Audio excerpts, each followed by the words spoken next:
What is up, Moose Knuckles? JJ back here from Up Your Bets with another free pick for you. This time it's going to be in college basketball for Thursday, February the 17th. Game is going to be played between the Eastern Washington Eagles and the Montana State Bobcats. Current betting spread is Montana State minus 1.5. Total 145. All right, so it feels like a distant memory, right? But the last college basketball solo vid I had was Colorado State, who blew a second half 20-point lead, laying 2.5. This college basketball season has been so strange to me. If I had only been betting first halves all season, I'd be up a silly amount of money.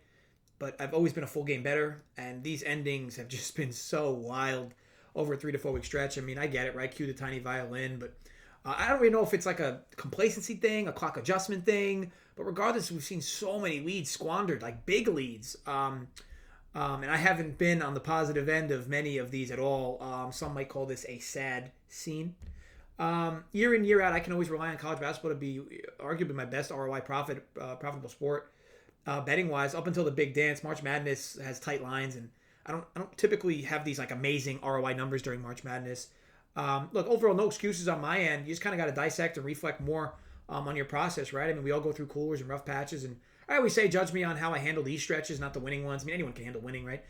Needless to say, I'm at a point where even I'm a little gun shy these days on college basketball, so I will take it slow. But as always has been with this sport, these patches do come and shall pass. And I know enough with this, sad speech. But by the way, I also split my Super Bowl bet, so I guess no qualms there. Either way, college basketball and tennis from here being extra selective until things kind of normalize for me, right, in the quote-unquote luck aspect and how these games end, these 50-50, 60-40s, 70-30s, however you want to define them.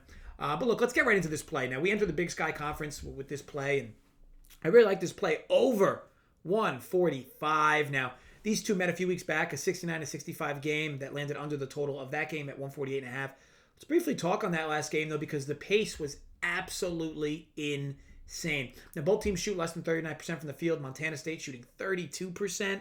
Combined for 27 assists, 28 free throw makes, 35 fouls. This game still gets up to 134 with a heroic foul fest late, adding 16 points in the final 60 seconds. For me, though, this was all about poor shooting. I mean, I always mention when you bet totals, you're really betting on projected pace. It's easier to predict and project pace than it is to actually how teams are going to shoot or score, for that matter. If you're right more times than not on the pace you've projected, weighed against the total number that you're currently betting against or for, you'll be much better off in the long run. Now, this total is simply too low. As the last game played a complete blaze, and why would I expect any different here? Eastern Washington has found some recent confidence at home in their own gym, and they certainly love to run. Montana State can adjust their tempo up, down, slow, fast. And they're very content to run with teams that go at many levels. This is projected to be a points dream. I mean, both teams shoot above average from three. Both teams foul a ton. Both don't force a lot of turnovers. Both are above average defending the glass to be able to, pick up and go right back down on their own offensive end. I often look like people think like, if a team's good on the offensive glass, that can help a total. It can also hurt a total because you could just, find yourself eating up clock on possessions. And it also slows down a game that's running, right? Offensive rebounds can slow a game down that's running. So, yeah, both teams aren't great in that aspect either. On paper, Montana State plays decent defense, but they've had an easy ride this year in the Big Sky. The Big Sky is not a feared conference by any means, but Montana State has had it easier than nearly every other team in their conference schedule-wise. Eagles match up really well here and can certainly keep pace with snipers, along with being at the charity stripe enough.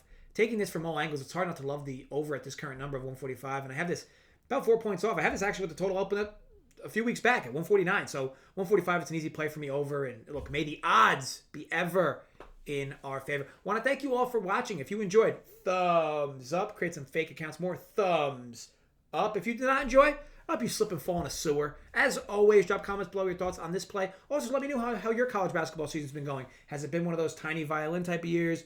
Are you winning a lot of money? I'm sure all of you are millionaires this year from college basketball. But be honest, folks. Again, this is a safe place. Be sure to check out Spread and Tyler's daily NBA rundowns. These have just continued to smash.